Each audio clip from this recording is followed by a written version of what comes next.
이번 주는 본격적인 실적 시즌이 시작됨에 따라서 기업들의 실적 발표에 주목하라 이런 얘기가 나오고 있습니다.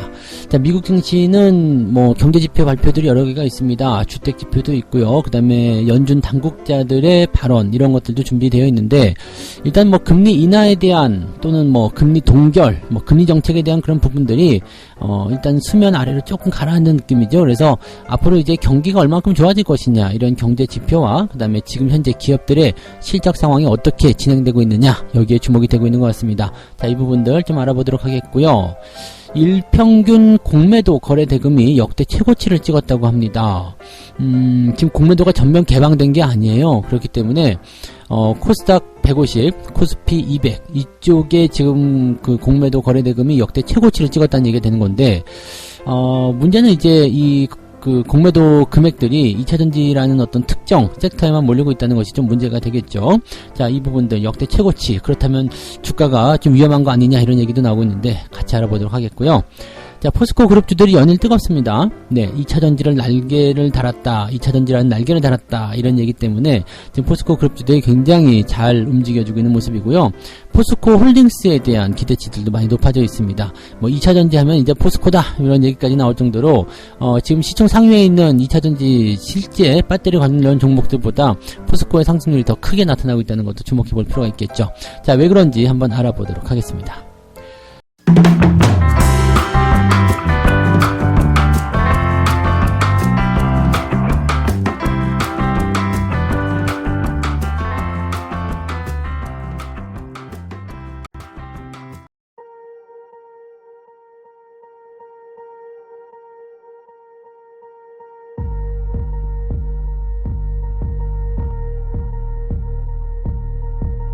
네, 반갑습니다. 자, 오늘은 4월 17일 월요일입니다. 자, 시장이 이제 후반부로 들어서고 있네요. 네, 4월 달도 이제 2주 남았는데 이번 주부터는 특이사항이 없죠. 그래서 기업들 실적에 일단 더 주목을 해야 되는 내용이 될 거고요.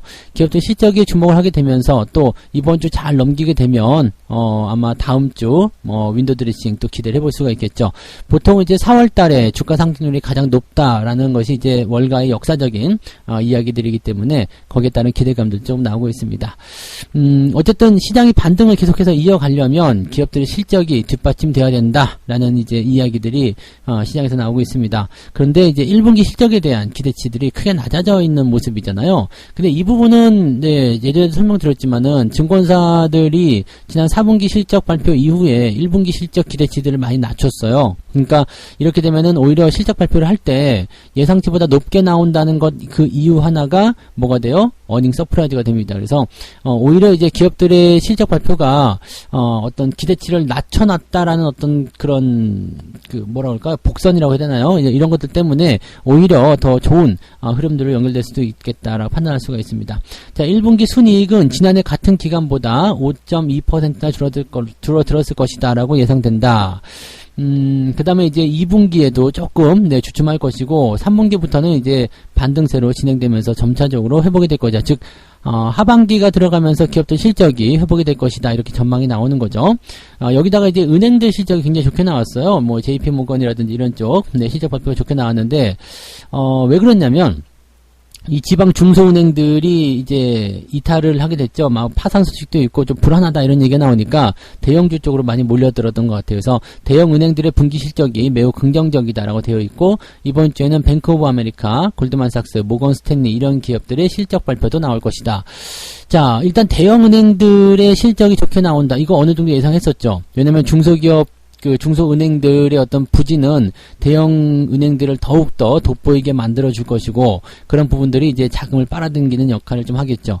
옐런은행 같은 경우는 이제 금리 인상에 대한 우려감이 없다. 이제 금리를 더 올릴 필요가 없다라고까지 얘기를 했습니다. 왜냐면은 이제 뭐 지금 은행 파산에 대한 어떤 그런 부분들 때문에 오히려 이제 은행들이 다투어서 금리를 낮추고 있는 그런 상황이 좀 되기도 하고 또 안정화를 꾀하고 있는 모습이다. 그래서 금융위기는 끝났다라는 식의 어떤 발언이 나왔다고 보시면 되겠습니다. 이렇게 된다라면은 사실 뭐 시장에서 부담감을 가질 게 별로 없어요. 그리고 대형 은행들이 파산하지 않는 이상은요 금융위기가 온다 이런 거 없죠. 자, 얼마 전까지만 하더라도 뭐 리먼 사태 제2의 리먼이 온다 뭐 그런 얘기들 많이 나왔었는데 네, 지나가 보면 다 쓸데없는 소리였다는 거 다 기억하시죠? 네. 그 당시에도 제가 그렇게 말씀드렸어요. 중소은행들 조금 부진한 거, 뭐, 나타날 수 있죠. 근데 정부가 보증을 해주고, 대형은행주들이, 이 중소은행들을 지원하기 위해서 자금 출자를 했잖아요. 근데 걔네들이 돈이 없고 지들이 위험하면은 자금 출자를 절대 할 수가 없거든요. 그러니까 이런 모습들 생각해보면 우리가 그 당시에 나타났었던 어떤 굉장히 불안했었던 그런 모습들이 오히려 주가를 저점으로 만드는 역할을 했구나라고 볼 수 있겠죠. 그 외에도 이제 기술주들 테슬라, IBM, 램 리서치 이런 기업들이 실적 발표가 예상되는데 테슬라 주가가 요즘에 계속 별로 안 좋아요. 별로 안 좋기 때문에 이번에 실적 발표가 어떻게 나올 것인지 주목이 좀 될 것 같습니다. 테슬라가 이제 경쟁 상대가 굉장히 많이 늘어났잖아요. 이제 그 예전만 하더라도 테슬라 혼자서 전기차 만들었는데 이제는 뭐 전부 다 만들잖아요. 모든 그 자동차 제조사들이 전기차를 다 만들고 있기 때문에 아무래도 이제 시장이 점점 줄어들 것이다 생각되는 부분이 좀 있겠죠. 그리고 가격이 좀 비싸다는 단점이 있잖아요. 그래서 가격을 계속 낮추려고 하는 모습인데 과연 이런 판매량이 부진을 할 것인지 아니면 언제까지 이 테슬라의 열풍이 계속될 것인지는 좀 지켜봐야 되겠습니다만 현재로서는 테슬라 부분들은 조금 이제는 좀 이제 지고 있는 그런 태양 같은 느낌이 아니겠는가라고 생각이 좀 듭니다. 그래서 전기차 시장은 더 커지지만 테슬라의 입지는 점점 좀 줄어드는 그런 아이러니한 모습이 나타날 수도 있다라고 생각하셔야 될 것 같아요. 자, 아무튼 기술기업들은 이제 금리에 대한 어떤 부담감이 없기 때문에 대체적으로 이제 좀 기대치는 좀 나타날 수 있겠는데 실적이 어떻게 나오느냐에 따라가 이제 중요한 포인트가 좀 되겠습니다. 자, 그 다음에 이제 연준 당국자들의 발언, 이건 좀 안 했으면 좋겠는데, 얘네들 뭐 달라고 또 기어 나와서 이제 발표를 하는지 모르겠어요. 이제 다음 주가 되면은 어차피 연준 위원들은 말을 못해요. 이제 FOMC 일주일 전 그 정도부터는 이제 블랙아웃이 되기 때문에 말을 못하니까 이번 주에 다 기어 나오는 것 같은데, 그냥, 주는 밥 먹고 똥이나 잘 싸고 있으면 좋겠는데, 얘네들은 이걸 잘 안 하네요. 그죠? 다 튀어나옵니다. 이번에 굉장히 많이 나와요. 지난주죠. 크리스토퍼하고 이제 레피얼 이런 애들이 이제 추가 긴축의 필요성이 있다. 뭐 이렇게 얘기하면서 주가의 변동성을 좀 놓는데 이번 주에도 제법 많은 인사들이 좀 발언을 합니다. 그래서 굳이 할 필요가 없는 말들을 뭐 이렇게 해야 될 이유가 있나 싶긴 한데 뭐 모르겠어요. 왜 자꾸 나와서 그렇게 얘기를 하는지 모르겠는데 아무튼 연준 위원들의 발언들이 이제 긴축에 대한 어떤 발언들을 또 하게 되겠죠. 금리 인하 없어 뭐 이런 거 계속 도돌이표 발언하게 될 텐데 중요한 건 이제 시장이 믿지 않고 있다는 얘기죠. 시장이 그래 니들이 뭐 그렇게 얘기하든가 말든가 어차피 니들의 방향은 결정돼 있어 라고 시장이 믿고 있습니다. 연준은 5월 이후에 금리 인상을 절대 못할 것이다 라고 얘기하고 있죠. 그래서 5월에 기준금리 인상 뭐 0.25 그래 여기까지 내가 인정해줄게. 근데 6월부터 니들은 금리 인상 못할 걸 이라고 얘기하는 거죠. 그래서 지금 5월에 금리 인상할 가능성은 약 80% 정도 시장에서 예상을 하고 있다고 합니다. 자, 그렇기 때문에 실질적으로는 이제 뭐 금리 인상은 거의 확정적으로 되어 있다고 볼 수 있겠는데 이 0.25 올린다고 해가지고 시장이 충격받을 건 아닙니다. 그리고 시장이 이제 7월에 금리를 인하할 것이다 라고 얘기를 좀 하기도 했었는데요. 이게 조금 뒤로 물러났죠. 그래서 9월 이후로 후퇴할 것 같다. 이런 부분들. 즉 9월 이후에 금리 인하를 할 것 같다.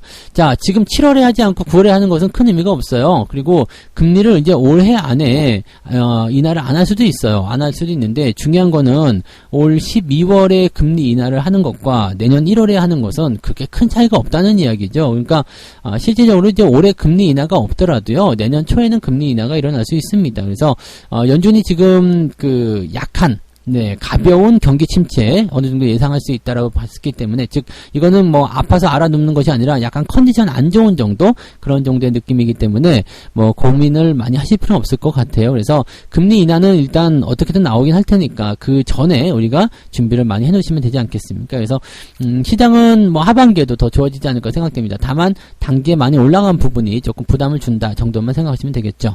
자, 그러다 보니까 이제 국내 증시에 대한 관심도 많이 쏠리고 있습니다.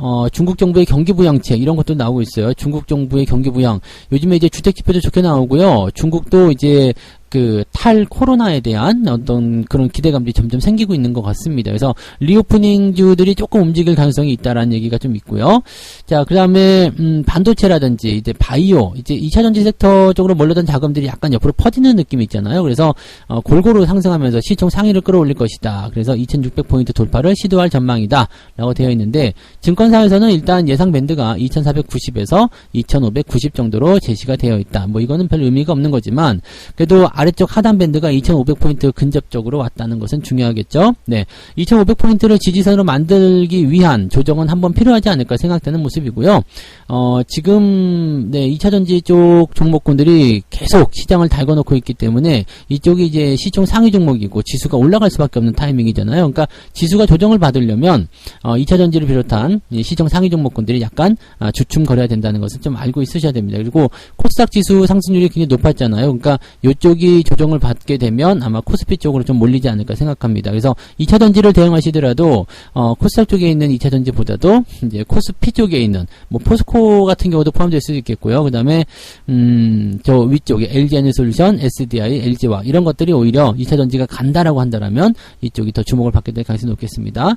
자, 그 다음에 삼성전자 같은 경우는 이제 감산 결정을 했잖아요. 그런데도 불구하고 반도체 업종에 대한 실적 하향 전망이 계속 이어지고 있다고 합니다. 근데 실질적으로 이제 D램 반도체 가격이 계속 반등을 하고 있기 때문에 이런 부분들 당장 실적 안 좋은 거예요. 뭐 어쩔 수 없죠. 그 다음에 이번에 가격 올렸다 그러면은 이게 2분기부터 적용되기 때문에 아마 2분기 실적 발표 나오는 하반기 시점부터 네, 본격적인 반등이 나오지 않을까요? 그래서 미리 반영을 한다라면 네, 올해 뭐 한 2분기 한 중후반 정도부터 네, 슬슬 움직이지 않겠느냐 되는 부분이겠죠. 그래서 전체적으로 이제 시총 상위 종목이 어떻게 움직일 것이냐에 대한 부분과 그 다음에 2차전지에 들어갔던 수급이 어느 쪽으로 움직여줄 것이냐 이것이 이제 가장 중요한 포인트겠습니다. 그래서 시총 상위를 움직이게 된다면 시장은 안 빠지고 계속 올라갈 것이고요. 만약에 여기서 잠깐 뒤로 물러나서 매수가 들어오지 않는다라면 주가가 조금 변동성은 보일 수 있겠다 보시면 되겠습니다.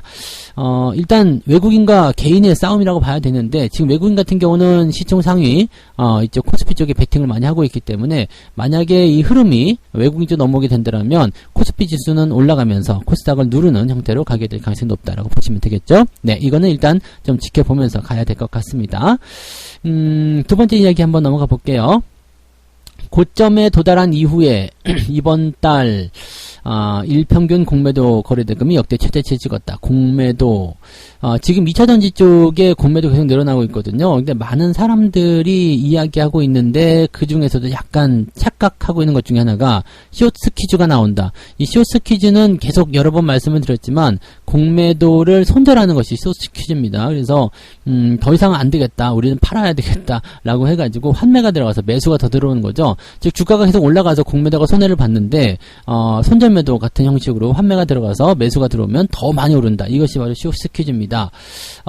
근데 그게 들어오고 있느냐를 판단하는 것은요. 공매도 포지션을 보시면 되는 건데 공매도가 계속 늘어나고 있어요. 그러니까 공매도가 계속 늘어나고 있다는 것은 환매가 없다는 이야기예요.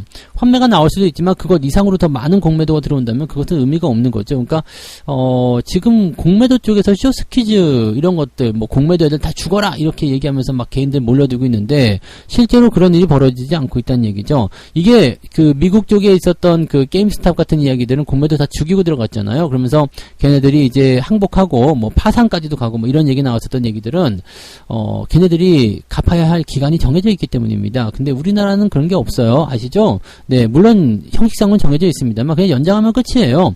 연장하면 끝이지. 그러니까 뭐 얘네들은 손절매도 안 해? 일단은 계속 공매도 때릴 거야. 어떻게든 내려가겠지. 라고 한다라면 돈이 있는 사람들은 계속 물타기 했을 경우에 결국에는 주가 반등할 때 수익 나는 것처럼 마찬가지겠죠. 결국에는 계속 올라가지 못한다라면 이 공매도에 한 번은 걸려들게 되어 있는 거죠. 그러니까 고점에서 매수하시는 분들은 이런 공매도로 인한 변동성이 나타났을 때 반대매매에 부딪히게 될 가능성이 굉장히 높아요. 지금은 고점권에서 빚내 가지고 투자하시는 분들 굉장히 많잖아요. 그러니까 그런 부분들은 조금 주의가 필요하지 않을까 생각합니다.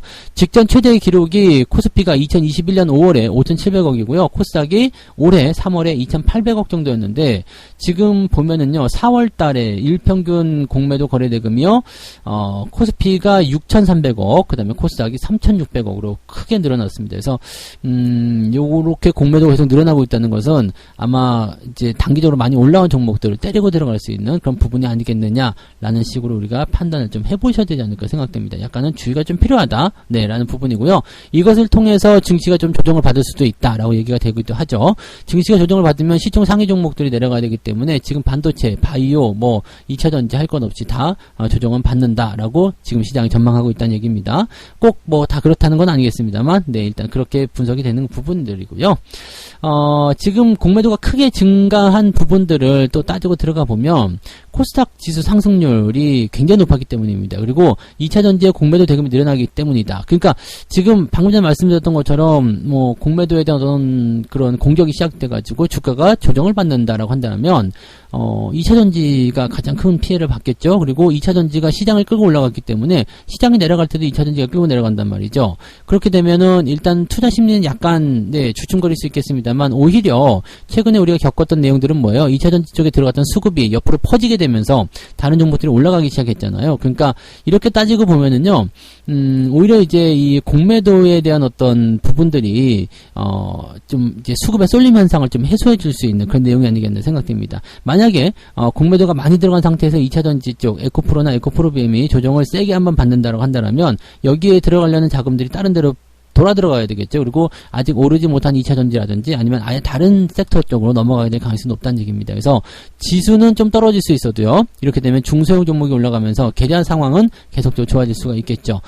물론 이제 2차전지를 꼭대기에서 매수하신 분들은 굉장히 좀 큰 변화를 겪게 될 수도 있겠습니다만 그 부분을 제외하고는 전체적으로 시장 상황은 그렇게 나쁠 것 같지는 않습니다. 그래서 지금 공매도 거래 대금이 뭐 역대 최대치를 찍었다라고 하더라도 특정 업종이나 특정 종목에 쏠림 현상이 있다라면 그 종목에만 해당될 가능성이 높기 때문에 주변으로 번질 확률은 많지 않을 것이다 보시면 되겠습니다. 하지만 증시 하락에 베팅하는 거 있잖아요. 뭐 고버스, 인버스 또는 이런 쪽 뭐 지수를 가지고서 대응할 수 있는 그런 부분들에서는 일단은 영향이 있겠죠. 왜냐면 시총 상위 1, 2등이 내려가게 되면은 지수는 조정을 받게 되니까요. 그래서 그런 부분 쪽으로는 이제 하락 베팅이 좀 있다라는 것 정도는 생각하시면 되겠습니다. 약간 이제 변수를 조금씩 생각하고 있는 거 아닌가 생각합니다. 얼마 전과는 좀 다른 느낌이에요. 그래서 막 뜨거웠던 부분들이 조금은 식어가는 거 아니냐라는 식으로 우리가 생각할 수가 있겠습니다.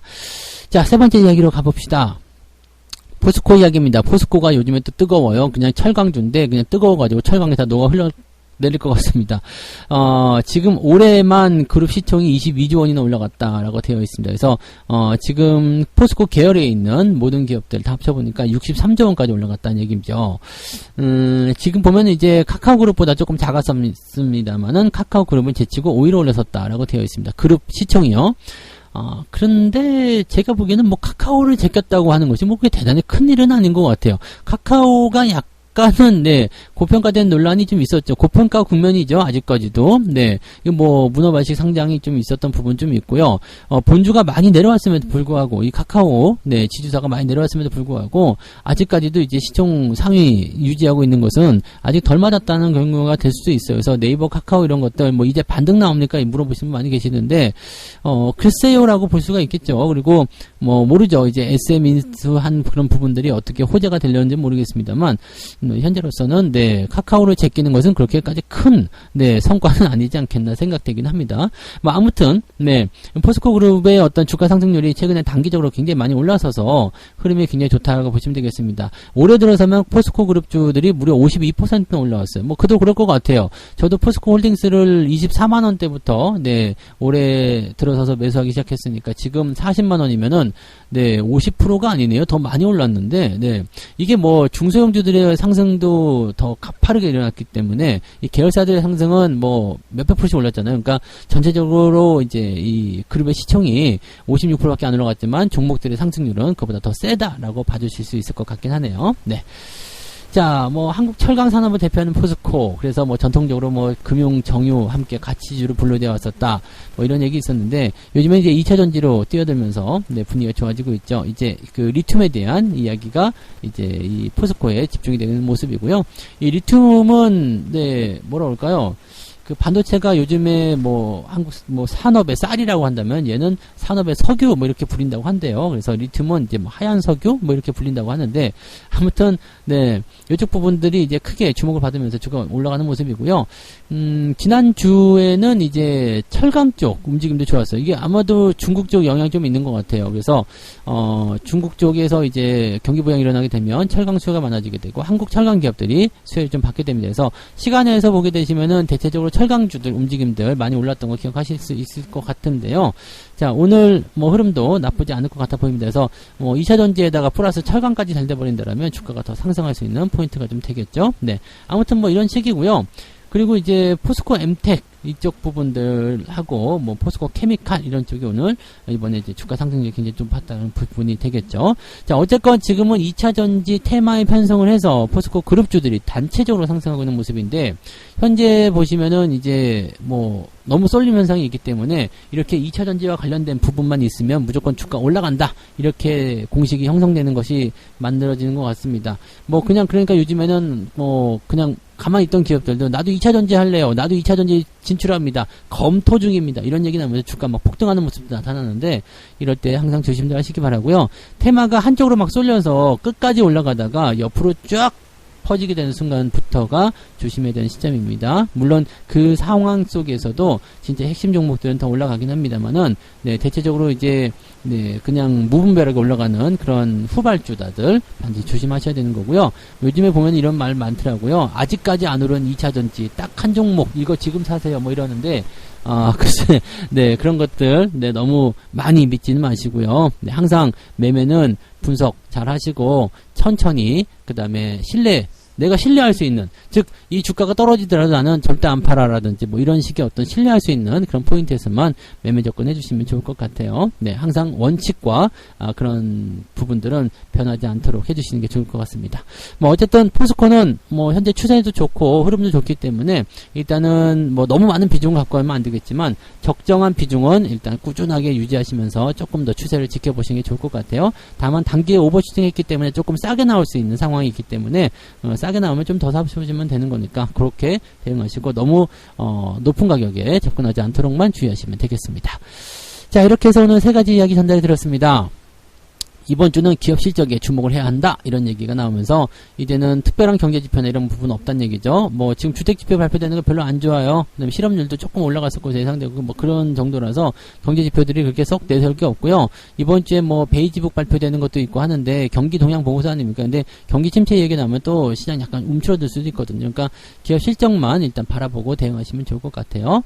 자, 공매도 거래대금이 역대 최고치를 찍었다. 공매도 쇼스퀴즈는 여러분들이 구경하실 수 없습니다. 뭐 그거 구경하시려면 외국으로 가셔야 되는 거고요. 우리나라에서는 그런 거 없을 겁니다. 그래서 이 공매도 거래대금이 역대 최고치를 찍었다는 것은 계속 부담감을 주고 있다는 얘기입니다. 그래서 주가가 조금 더 무거워지는 상황으로 갈 수 있기 때문에 항상 주의가 필요하다는 걸 꼭 명심하시고, 너무 많이 오른 종목만 대응하지 않으시면 큰 문제는 없으실 거예요. 자, 2차 전지 날개를 달고 있는 포스코, 일단 철강도 잘 될 것 같은데 2차 전지도 잘 될 것 같아서 포스코에 대한 관심들이 많이 높아져 있습니다. 현재 추세도 좋기 때문에 뭐 단기적 변동 나오더라도 크게 흔들릴 만한 위치는 아닌 것 같아요. 일단 포스코 같은 경우는 적당 물량을 가지고 꾸준하게 조금 더 보유하시는 것이 유리하겠다라고 말씀을 드릴 수가 있겠습니다. 네, 책 한 콕 읽고 마무리합니다. 투자에 있어서 탐욕은 정말로 까다로운 주제이다. 왜냐하면 우리는 모두 돈을 벌기 위해 투자를 하기 때문이다. 하지만 문제는 투자자들이 너무나 빠른 시간 내에 너무나 많은 돈을 벌고자 하는 곳에 있다. 자, 고점에 사는 이유는 그런 거 아니겠습니까? 더 올라갈 것 같아서, 네, 아직 멀은 것 같아서 이런 거 아니겠습니까? 그래서 빠른 이제 상승을 타고서 나도 수익 한번 내보자, 이런 거 같은데요. 네, 이런 생각들은 조금 위험할 수 있다는 것만 기억하시고요. 항상 욕심, 탐욕 이런 것들이 언제나 주식 투자의 가장 큰 걸림돌이었다는 것만 꼭 기억하시고요. 언제나 원칙 투자, 그 다음에 정도를 지켜서 욕심내지 않고 천천히 간다 생각하시면서 대응하시면 좋을 것 같아요. 자, 오늘도 여러분들 성공투자 꼭 이어가시기 바라고요. 조금 있다가 무료 방송이 있습니다. 9시부터 시작되니까 또 늦지 않게 오셔서 저하고 같이 오늘 월요일 시장을 한번 열어보도록 하죠. 오늘은 약간 변수 있을 것 같아요. 네, 미국장이 주말에 조금 내려앉았기 때문에 약간 변수 있으면 아침에 재미없을 수 있습니다. 그래서 아침 상황 좀 천천히 지켜보시면서 느긋하게 대응들 하셨으면 좋겠습니다. 저는 여기서 마치고요. 조금 이따 뵙겠습니다. 고맙습니다. 본 방송에서 제공되는 모든 정보는 투자 판단의 참고 자료이며 투자의 최종 책임은 본 방송을 이용하는 본인에게 있습니다.